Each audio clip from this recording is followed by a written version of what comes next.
Welcome back, ladies and gentlemen, to another edition of the Dawg Talk podcast. I'm your host, Harrison Reno. Alongside me, co-host Dan Kiley. Wednesday evening, 7:30. I know the Hoop Dogs are in action tonight. I apologize. Not our fault that the snow or ice storm or whatever the heck you want to call that thing pushed the game to today. So if you want a second screen experience or a second audio experience, we're here tonight to be that for you, to provide a little commentary on your Georgia Bulldogs. And I guess with these hot topics, the two of them, the state of the college football universe. Dan, got a rather nice loaded show today. Got a couple things to hit, starting with hot topics. Then we'll get into what the headline suggests. The biggest key to Georgia winning a national championship in 2026. Technically, it's going to be 2027 that they can next win their next national title. But unless they fix the schedule. Yeah, unless they fix the schedule. But anyways, let's get right into it, Dan. Speaking of winning national championships, since moving to the 12-team playoff format, we've had the SEC. We've had two Big Ten or national champions. Before then, we had two straight national championships for Georgia. So the SEC and Big Ten. Which conference outside of those two has the best chance to win a national championship in college football? Well, that's hard to say because, we've only got four now. It used to be the Power Five, but the Big 12 doesn't really count anymore. Or wait, it does. Hell, I don't know. I can't keep them straight anymore. But I think they showed you this year with the way that Miami was able to put together a roster that and I know it's fun for us and we enjoy the punching bag that is the ACC. But, you do still have a team like Clemson who has the ability to play top-level football. Now, they have it for quite a while. And, part of that problem is that Dabo needs to get his stuff together and figure out if he wants to participate in this era of college football. But Miami is really putting together something I don't know how sustainable it is, but we're not saying who could win 4 or 5 national championships. We're just saying who could win one.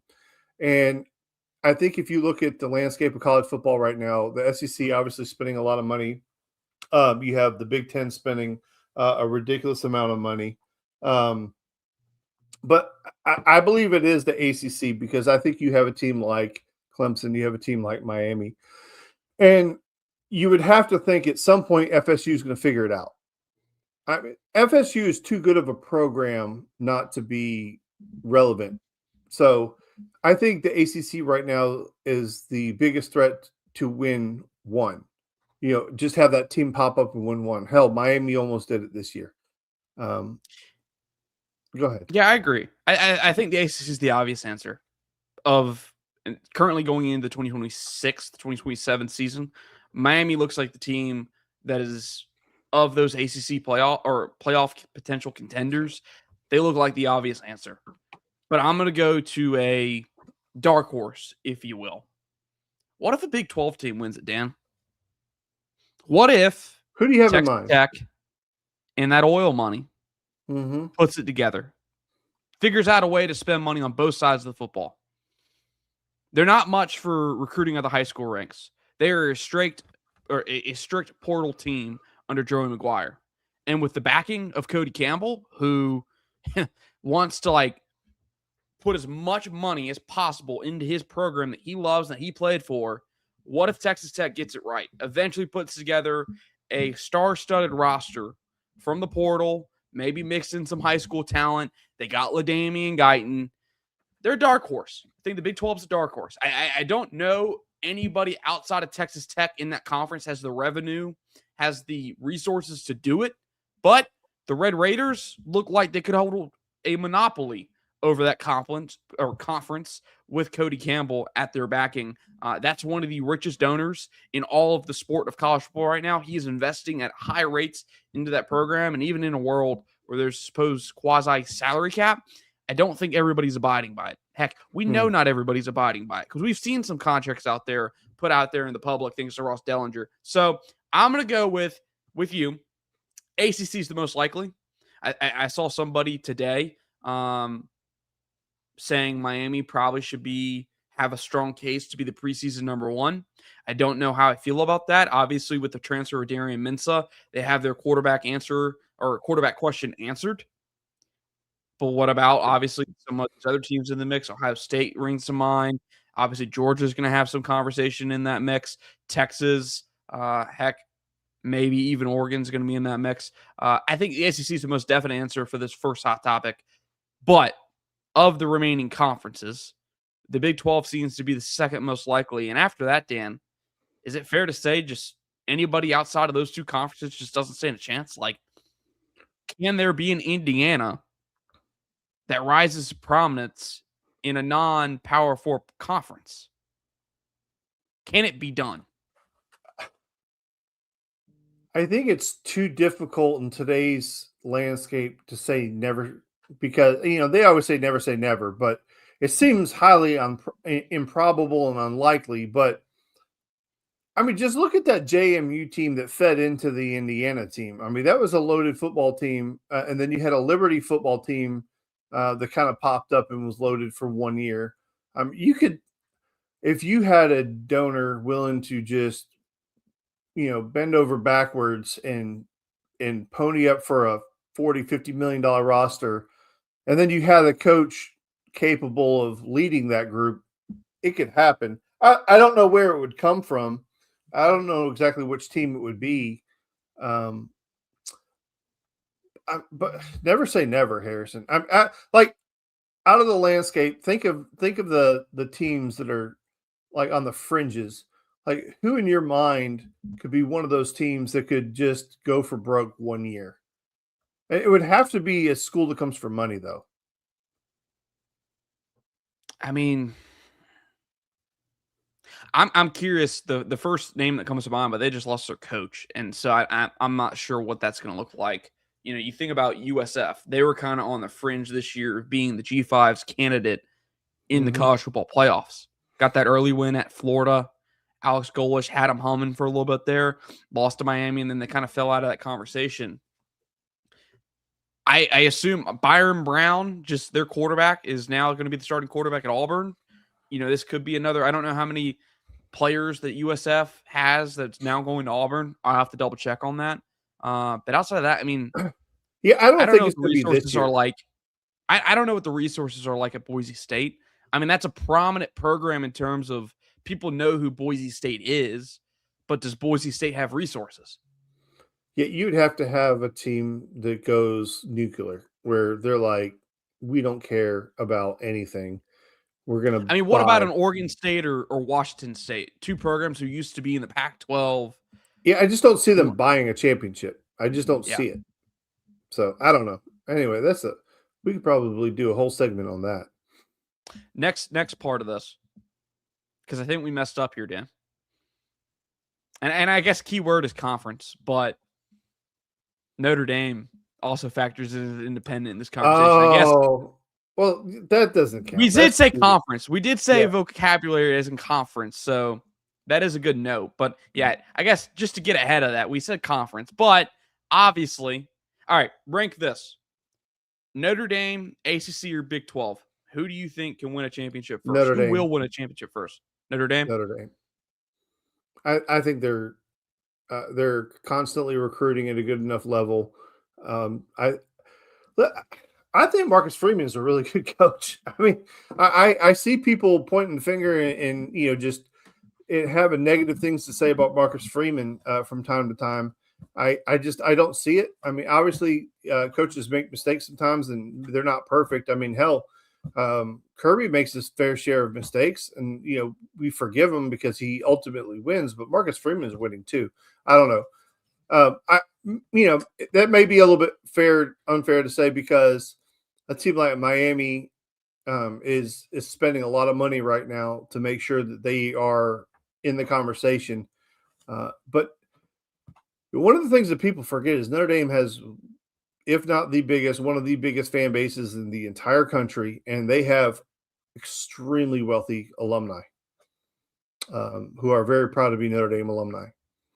It's like the conversations we were having kind of offline about who is Georgia's richest alumni, it gets a little fuzzy because not every single person is accounted for because not everybody reports their income. But, they listed Ryan Seacrest as the wealthiest alumni, which I think cannot possibly be true. But that's what Google says. But Ryan Seacrest doesn't give back to the University of Georgia, so what's the point? Yeah. It's an interesting conversation. I mean, you'd have to go find some Georgia grads. We don't have oil tycoons. Yeah. You have to go find somebody. It might end up being some, some owner of a microchip chip company, just somebody who graduated from Georgia long ago and has gone on to, have $1 billion business or something. Second hot topic and final. This is a hot topic around college football. It's been a product of conversation the last 2 to 3 years, and now we're going to give our take. Has the Big Ten overtaken the SEC as the best conference in college football? I'll let you go first because I have an opinion. All right. Go ahead. My answer to this, it's nuanced. Where is the top teams in college football located right now? I'd say the Big Ten. When you look at the elite of the elite in college football, they have, I think, probably the closest thing to the elite teams. I think their best teams are better than everybody else right now. I don't think there were better teams. There weren't many teams better than Ohio State and Indiana this past year. I think their first tier in the conference, like John Green just said, is top heavy. I think they have really good teams in tier 1. But where I draw the line, where I think the Big Ten falls short in comparison to the SEC, is that second and third tier. I don't think the talent disbursement in the Big Ten is as spread out. You don't have as many first-round draft picks coming from Northwestern or Nebraska, these second and third tier teams like you do in the SEC. So where is the best teams playing football right now? It's big in the Big Ten. Where is the deepest, more spread out conference? Where's the best talent? Not collectively, but individually. I think the SEC has the most individual talent in the sport, and that's bared out by the NFL draft. Now, that's not to say the Big Ten hasn't closed the loop a little bit, closed the hole in terms of draft picks over the last few years. But right now, in terms of depth, I give it to the SEC. Where's the best teams? So far, it's been the Big Ten. All right, so you went exactly how I thought you would go, and that's kind of where I was headed also, is I think part of the conversation has to be that the Big Ten has always been good football, right? Like Big Ten historically has always played good football. The SEC historically has always played good football. There were ebbs and flows where maybe the best football was played up north and not down south. I mean, if you think back to the late 80s, early 90s, I mean, Alabama wasn't Alabama at that point. Georgia had kind of fallen off a little bit. Florida had a comeuppance. I mean, it was, it really wasn't all that. But once the South decided to, the it just means more philosophy took over, the arms race at the facilities, the SEC just exploded and nobody else could keep up. Now, because of NIL and stuff like that, where a lot of those big donors now can get involved. And you have to also understand that a lot of those northern schools have a lot of enterprises, or a lot of big corporations as part of their alumni base. So they do have a lot of money, and then they have decided to start spending money. So to your point, the gap is closed significantly. It's not as wide as it used to be. And right now you have a handful of teams. And I really hate to put Indiana in there because I just think this is just a fake. Like, I don't think it's sustainable, but maybe it is. And I could be proven wrong. And if I am, I am. I mean, it is what it is. I'm just a guy with an opinion. But Ohio State isn't going away. Michigan is never going to go away. Iowa comes and goes as they please. Nebraska used to be amazing. They're not so much anymore. Oregon looks like they're going to be around for a while. USC is USC, and if they ever figure shit out on the West Coast, then they're going to be a force to be reckoned with. So yeah, they have some really good teams there, but I think overall, top to bottom, just talent of the roster And I'm not talking about winning percentages or anything like that, because the SEC does beat up on each other. And that's not something that anybody wants to acknowledge. And they think it's just a stupid talking point, but it's not. I mean, it's a true story. It does happen. But I still think SEC top to bottom is the best conference in college football. But as you mentioned, that gap is closed significantly. And if you probably went 1 through 5 versus 1 through 5, it could go either way. There's a chance that the Big Ten could win it. Now, what I would tell you is if you went 6 through the bottom, I think the SEC comes out on top of that. And a lot of times what happens in these bowl games, just one other little point, Harrison, is a lot of times you'll have like Big Ten number 3 versus SEC number 7. And then the Big Ten wins are like, haha, we beat you in a bowl game. Well, yeah, I got you. But it's not apples to apples. So, listen, I acknowledge the top of the Big Ten is extremely strong, maybe even better than the SEC. But top to bottom, I still think it's the SEC. And you can call me homer, you can call me whatever you want. It's my opinion. I'm entitled to it. Harrison, back to you. I think you bring up a good point. 7 through 16. Which teams are more talented? I would say the SEC probably has more talent 7 through 16 in terms of disbursement.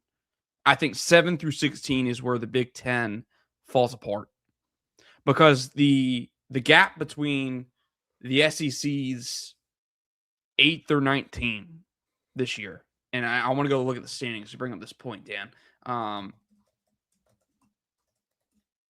Because if you look at who was the 8th team, here, I'm going to pull up these standings. We'll make this point right here on air. Shout out Google for being always ready for us. Go down to the bottom here. All right, obviously Georgia and Alabama are at the top. Look at who's in the bottom here. Looking at, this is the 16th team. You have South Carolina. They have Lenore Sellers and Dylan Stewart. Go up just 2 spots. Auburn, they had Cam Coleman. They had 2 top 64 picks on their defensive line, and Kieran Crawford and Keldrick Falk. You don't have that when you look at the standings of the Big Ten. When you get down to the bottom tier of these teams, there is a significant talent gap from the top teams to the bottom. And there's a significant NFL draft selection gap in terms of Northwestern, or whoever the heck was in Auburn's position in that conference, doesn't have the same amount of NFL-ready players that an Auburn does in a 5-7 season. Right. And again, we're not saying the top of the conference isn't level. We're just saying the bottom of the conference. And I think that's part of the conversation when you say what's the better conference. And, one of the things that hurts like an SEC, it hurts the Big Ten, it hurts every conference, right, is when you have a team who underperforms like an Auburn or a Tennessee. They underperform, right? But Tennessee could beat anybody on any given day. They just underperformed as a whole. And, I think what he meant to say was it just means more Sankey may have hurt the conference more by agreeing to 9 games. And if that's what he meant to say, which I 100% believe so, I agree with him 100%. Adding that 9th game is brutal. Was it Kirby or somebody else that said that like every single team now has 1 more loss? Like you're hurting 9 more losses in the conference. So it was Roddy last week that talked about that, how not many coaches are happy about being beaten over the head and bullied into having a 9th game in the conference. So, and people will take that as they will. Non-SEC fans will look at that and laugh at it. But I do think there is some good discussion in terms of the risk and all that of playing a 9th game. Dan, let's segue into our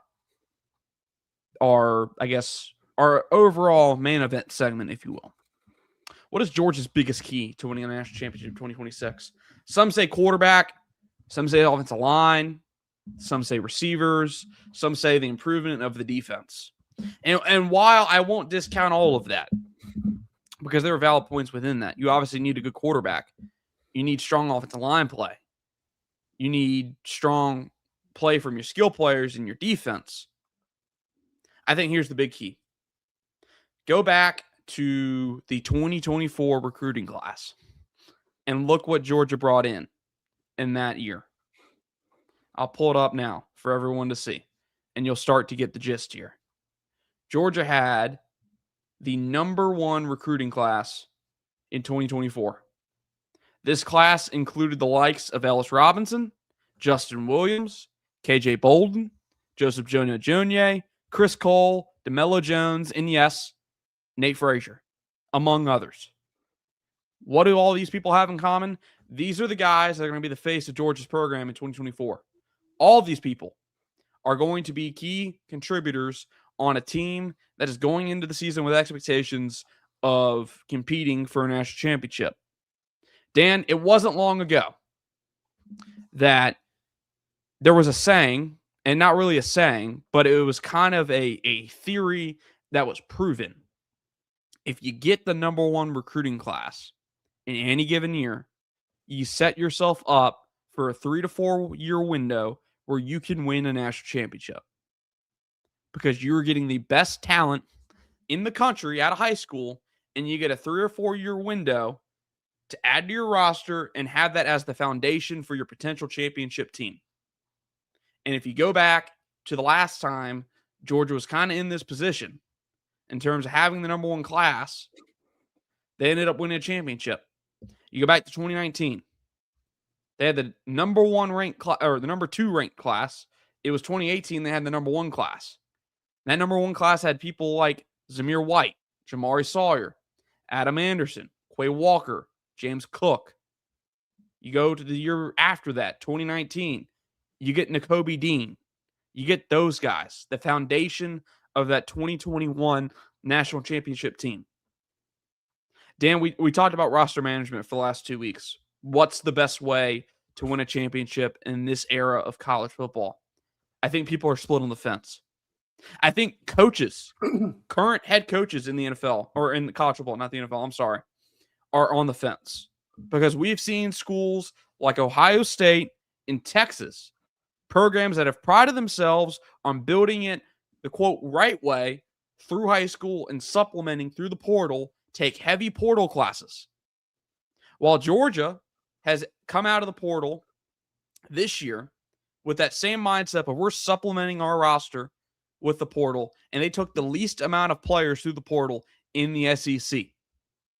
The least out of all of them. You're only able to do that when you're able to retain your roster. You know, we were going through not draft classes. We were going through recruiting classes earlier today, and we were talking about them. And if you look at the class, right? So we had the number 1 class in 2024, right? Or 2020. We're talking 2024. 2024. Right. So this class will be juniors. If you go through there and you look at that class that was rated really high, you know, sometimes it gets rated high, but guys are, you know, don't pan out to be what they're supposed to be. We went through there and you look at the top names on that draft class or that recruiting class, and they're all hits. It's just hit after hit after hit after hit. And then more importantly, not only did they hit, not only were they what we are told they were, but they're still on the roster. And, you know, the guy, so the way I say it for roster management, my theory on the way it works best and the way that Georgia's been able to sustain success is you have to have a really good high school class. You have to be able to identify which ones are hits, which ones are misses, get rid of the ones that are misses, and then be able to supplement that. Well, obviously, the next recruiting class, you want to try to fill the holes, right? But when you have those gaps where you have a glaring weakness, where you have that missing piece, is go find that person in the portal that you can plug and play and will fill that gap and fill that missing piece of your roster. And I think the reason that we've seen Georgia have sustained success is because if you go back and you look at their classes, for the most part, all of the kids that they bring in end up hitting. And then the ones who don't, they're gone before they have a chance to create a cavernous hole in your roster. Now, obviously, some other teams have been able to supplement their roster a little bit better, and we haven't been able to win the national championship. But, you know, winning a national championship is not guaranteed every single year. So It's just like, for me, it's just, yeah, I see you're putting up the retention, but you didn't put up 2024. I have it hidden for a reason. Okay. Okay, good. Yeah. I was just gonna let you talk through that, because to your point, when you recruit at the way Georgia does, when you want to build your roster the way Georgia wants to build its roster, you're right. It's not. It doesn't just stop and end like it did maybe 7-8 years ago with recruiting them out of high school. Now you have to re-recruit your roster every single year, every single cycle. You have to recruit your roster, and I don't want to say Georgia failed at recruiting its own roster, because they retained a lot of, some really key players in these recruiting classes. But you look at the retention rates, these dropped off massively from the years before. And obviously, the transfer portal is a big part of that. NIL is a big part of that. Look at the 2023 class. Georgia took 26 players out of high school. This does not include transfers. They lost 18 of them to the transfer portal. They retained just 31% of their roster. 2023, that's supposed to be your senior class for this coming season, your senior class, and you have just 31% of your original 2023 class. Now, I didn't count, when I say retain 31%, guys who are either on the roster still or guys who stayed at Georgia and went to the NFL. So you're talking 8, probably less than 8 players from that original 2023 class that are seniors on your football team. You go down to 2022. Took 30 players, you retained just 17 of them. It's 56%. Go down the year before that, you retained just 50%, 10 of your 20. And Dan, shall we reveal the number for 2024? I'll scroll down. 80% of your number 1 ranked class has been retained by your coaching staff. 80%. And you've lost just 6 players of the 29 high school recruits you signed in that class. You've lost just 6 of them. And here's the list: Nayor Daniels, Marquise Easley, Chris Jones, Jordan Thomas, Nitro Tuggle, Andre Evans. Dan, they haven't lost a single 5-star from that entire class.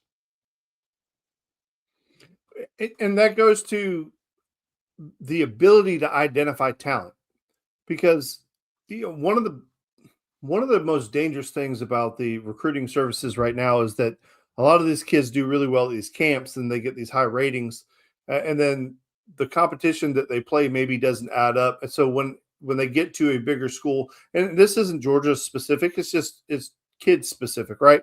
They get to the school that they're going to go to, and maybe it doesn't work out the way that it was supposed to, or they're not exactly what they were. So to be able to retain that level of talent is one thing, but then to identify the right kids and get them in here, develop them, and then nurture those kids into what is a really strong junior class right now.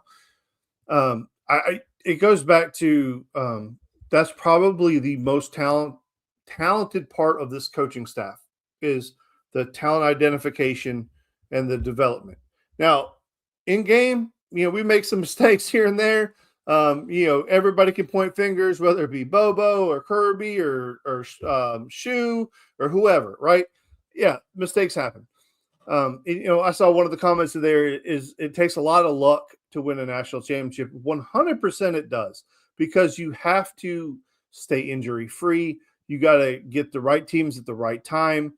I mean, look at the way that the playoffs worked out for Georgia this year. We get a team that we already beat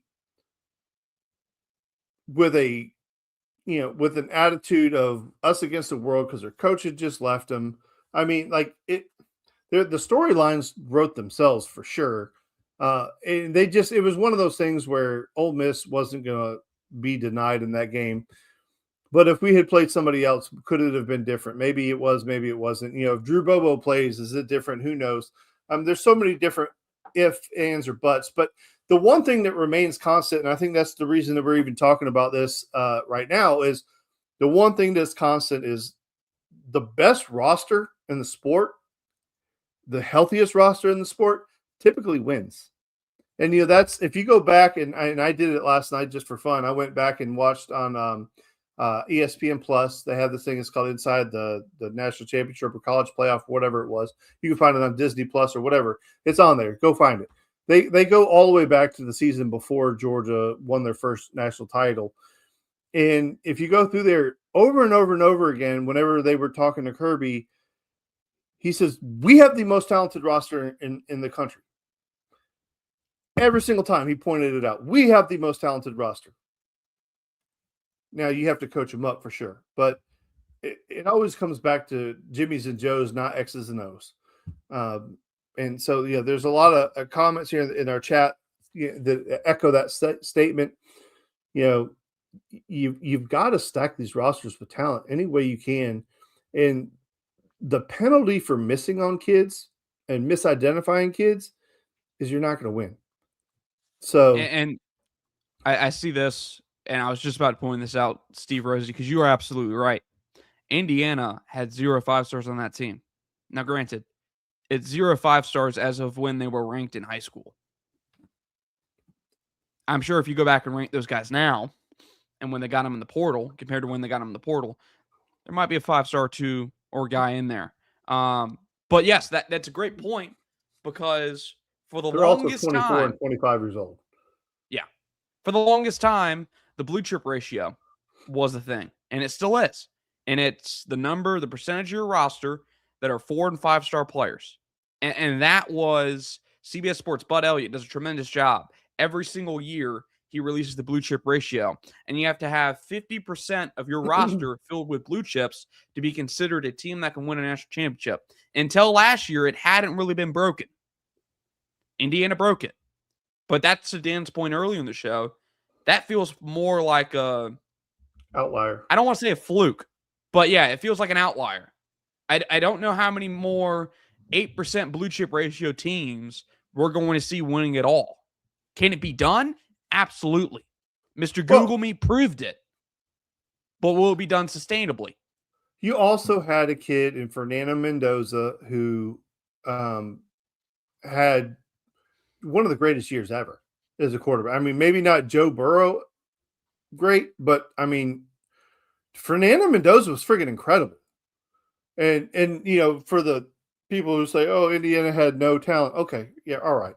Every team in the country wanted Fernando Mendoza. It's not like he was lined up at people's doors and they were like, no, sir, we don't want you. You're no good. Indiana's the only place that will take you. That's not at all how that played out. So Miami and Georgia wanted him last year. You can miss me with that narrative. You have a wide receiver who's as good as they come.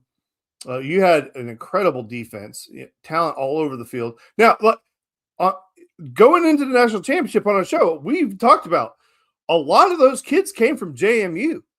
So, it's not like Indiana built an all-star team by plucking the best players off of every team. That's not what they did. They had a group of guys that were with Cignetti at JMU, and they were coached up, and they came with them because they wanted to continue.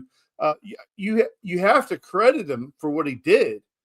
Nobody's trying to take away from what Indiana accomplished. We're just saying, as an overall, Jimmy's and Joe's friggin' matter. And I don't care if Indiana didn't have any 5-stars. They had some friggin' good players, and you can't win without them. You can't scheme up anything to stop a guy who runs a 4.4 if your corner runs a 4.9. So, there's some ballers. Chris Wiki at 29. Age does make a difference. It absolutely does. 100%. That's freaking spot on. I mean, the fact that their average age is 24 and whatever, 24 and change, yeah, that's a big freaking deal. Going up against 19-year-olds. Just think about your development as a person, right? Like when you were young and you were playing basketball against like a pickup game of basketball, there's old man strength. Like anybody's ever played pickup basketball knows about old man strength. Like, dude, there's nothing you could do with that 35-year-old when you're 19 years old. Like, it's just your body matures. I don't know. We kind of went off on a tangent, didn't we? Hey, that's what we're known for. But Dan, I did pull up the list or the recruiting just to kind of illustrate our point. And Jed has done a tremendous job over in UGASports.com, which, by the way, join the day for $1. Get your first week for $1. Includes a complimentary year of The Athletic. Just wanted to throw that out there. Doing the departure costs of all these guys.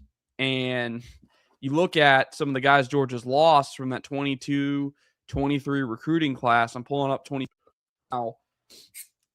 They did a marvelous job of retaining their top 2 players from this class in Malachi Starks and Michael Williams, but you lost on a guy like Marvin Jones Jr. Didn't really pan out at Georgia. Don't know if you would say he's a hit in terms of a 5-star. Don't think he's going to be a first-round draft pick. James Singletary is not going to be a first-round draft pick. He transferred. You lose Bear Alexander, a productive player as a freshman, was set to have a really strong sophomore season at Georgia, transferred in the spring. And then obviously through the list, you lose a Branson Robinson, you lose a Julian Humphrey. The list goes on. You go to 2023. You lose Damon Wilson. You lose A.J. Harris after his freshman season. You lose out on Sam Mpemba. Obviously, Jonell Guerrero was a hit for you until he just transferred. And obviously, he really transferred because you have a talent like Rayshawn Dinkins in the room now. So Georgia's done a tremendous job retaining its roster compared to years past, because if you were to lose an Ellis Robinson, if you were to lose, heck, even a Justin Williams, KJ Bolden, Chris Cole, Joseph Jonah, those are guys that in terms of departure costs would be more towards 7, 8, 9 in terms of 1 through 10. How bad does it hurt? Damon Wilson was a 10 on the departure cost scale. That is as big of a hurt as it gets. And so far this offseason, Georgia's highest departure cost was a 7. And it was Dominic Kelly and Jonell Guerrero.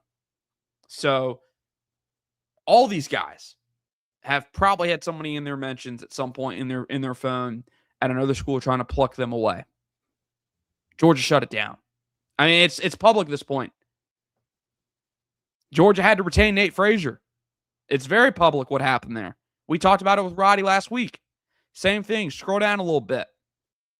You see a guy like Chauncey Bowens, a guy who wasn't the highest rated running back in the class. He's turned into a productive player. He's going to be a 1-2 punch this season. He had interest in the portal. And there were some rumors about him going out. Georgia retained them all. So I like how Roddy put it last year, Dan. He said how people that he talked to were talking up a big game and how Georgia had a war chest and Georgia was going to spend money on the portal going into the offseason. And Georgia did spend its war chest, just not as much on the actual portal talent. It was spent on retaining its own players. And, will this pay dividends in the end? We don't know. We'll see. Will they go win a national championship? Will they win a playoff game? If they do, they are on their way to making it successful. But the reason Georgia's not out here with a Cam Coleman or just, 20 portal players is because they're banking on that number 1 recruiting class from 2024 being their portal class that sets them up to win a national championship in 2026. And that's why. That's the biggest key to Georgia in 2026 toward winning a national championship. Dan, before we wrap it up, final 2 questions. Thoughts on Stacey Searles stepping down into an analyst role and Phil Roncher taking over as offensive line coach? And then lastly, John Green asked this, thoughts on Tom Monken becoming the head coach of the Browns? Stacey Searles stepping down. He's never really been a fan favorite. Searles. If you look at what he did to the offensive line roster before he left the first time, you could almost say that was criminal. Now, when he came back,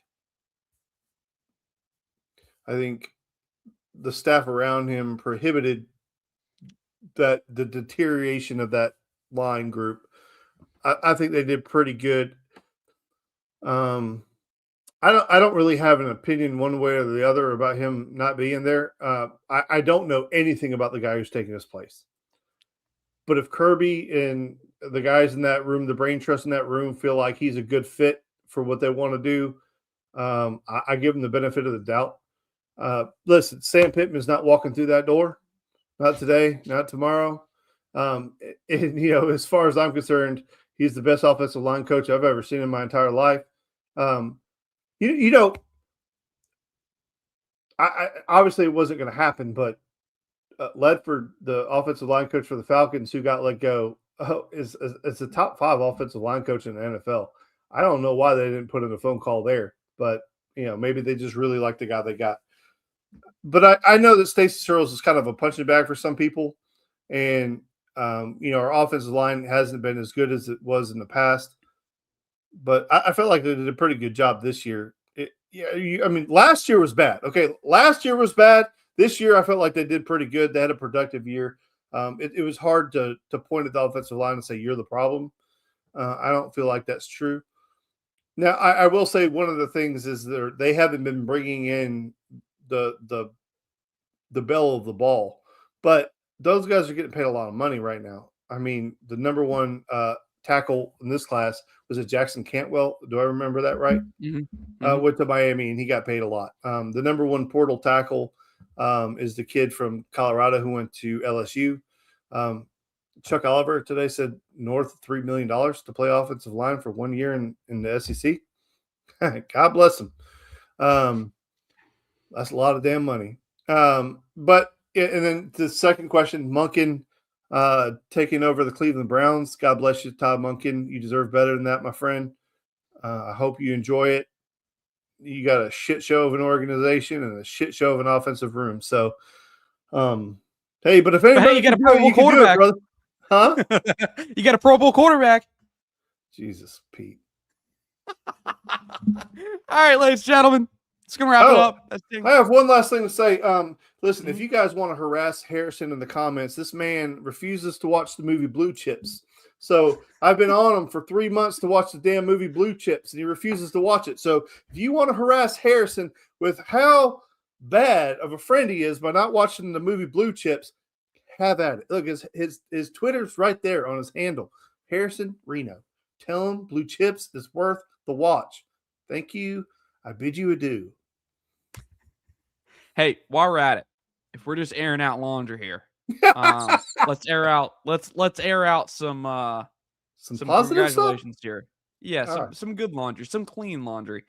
Dan, your kid announced his commitment yesterday. Kiley is now officially committed to go play his football at LaGrange. Hey, that's my boy. Everyone, please offer your congratulations to Cannon and Dan. This huge moment for them. I've known for a little bit that he was going to end up in LaGrange, but I was waiting on our guy to put it out there. And I'm really excited. Excited for Dan and his family. Obviously, Cannon to go out there and play college football at the next level. It's a huge deal. D1, D2, D3, doesn't matter. You're playing in a sport, you're in a fraternity that is as exclusive as it gets. So, Dan, congratulations to you, your kid, your family. Years of hard work paying off right here. It's awesome, dude. It's awesome. Yeah, I'm really, really happy for him. He's worked his ass off to even be in this position to play. And, one thing I would want to say is thank you to all those coaches out there who gave him the time, invited him on the visits, spent time. I mean, I think that's one of the things that you and I both know, and I think a lot of people understand is how much time and effort these coaches put into it or whatever. So just the fact that there's a coach anywhere that would take the time to talk to my son and give him the opportunity. So we're extremely grateful for all of the opportunities he got, and we're even more grateful for the home that he found, and we're really, really excited about it. Yeah. So if you see Dan out in LaGrange, you know why. If you ever catch yourself out in LaGrange, see a game, let us know.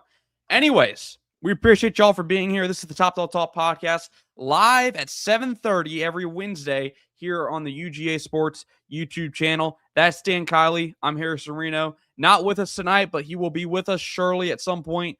Probably next episode, we hope. Koby Pyrz, former long snapper for Georgia, played under Coach Smart. We will see you next time here on the Dawg Talk podcast. New daddy. Congratulations in order to him as well, by the way. Two things to celebrate on this show. He's got a couple-week-old little girl, and she's doing great. So we're just giving him the time he needs to get settled in, and he'll be back on the show before you know it. Hey, you can expect when football season rolls around, Koby will be in our group chat asking, "Hey boys, let's get it rolling." So, anyways, we'll see you next week. Go Dogs.